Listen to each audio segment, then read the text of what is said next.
Мен 18-демен. Үйдө жүргөндө сөгүнбөйм.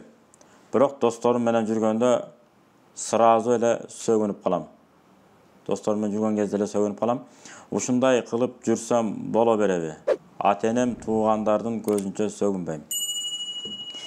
Ислам дининде сөгүнүү өзү арам болбойт. Пайгамбарыбыз деле тыюу салган, муну аябай. Керек болсо бирөөнү сөкпөгүн, ата-энесин сөкпөгүн, ал сенин да ата-энеңди кошо сөгөт деген.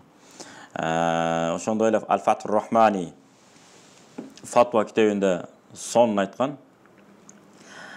Мен шатама фамал муъмини юкфару инда жамил улама лианна фамал муъмини мавди'ул иман вал Кур'ан. Кимде ким момундун оозун сөксө, уят сөздөр менен, бардык алымдардын көз карашында ал капырчылык кылды деп эсептелет. Неге? Ватуталла имратуга, керек болсо аялы да талак болот дегенге чейин айтылат. Анткени момундун оозу мавди'ул иман вал Кур'ан. Ыйман жана Кур'ан чыга турган жерде. Бул зажыр үчүн, опуза үчүн айтылган фатва. Аль-Фатхур Рахмани деген фатва китепте келген.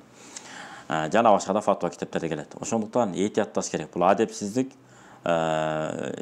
Керек болсо ажылыкка барганда да байкасаңыздар, тыюу салынган амалдардын бири ушул сөгүнбөй сүйлөө. Анан мен үйдө сөгүнбөй жүрөм, досторумдун жанына келгенде эле сөгүнүп калам деп. Кыргызда да жакшы макал бар. Гөңгөн адат калабы, уйга жүгөн салабы деп. Уйга эч качан жүгөн салынбайт. Ошондой эле хадис бар.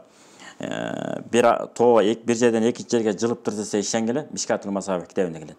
Ал эми адамдын мүнөзү өзгөрүп турса ишенбегиле деп. Мүнөздү кээде өзүбүз тандайт экенбиз, чөйрөгө жараша дагы.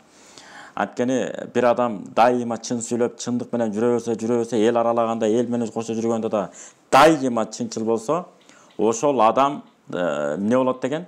Чын сүйлөй бергендиктен, дайыма чындык менен айлектенгендиктен, периштелер амин дейт. Натыйжада Алла Таала анын мөр эмне дейт? Ага мөр басылат деп ал адамга. Эмне деп? Бул адам чынчыл деп.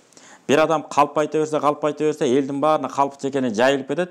Натыйжада периштелер амин дейт. Анан ошол менен эмне болот? Алла Таала ага мөр басат дейт, калпычы деген. Ошондуктан адам эмне менен көп алектенип, эмне менен көп адаттанса, ошол нерсеси бара-бара калыптанып калат. Анан карыган кезде алжып калган адамга айланышыбыз мүмкүн. Ошон үчүн тил эмнени көп сайрайт, ошол жүрөккө отура берет. Мен анча-мынча эле досторум жүргөндө эле сөгүнүп коем да, анан мындай келгенде үйдө токтотуп коем да деген ал туура эмес. Таптакыр токтотуш керек сөгүнгөндө.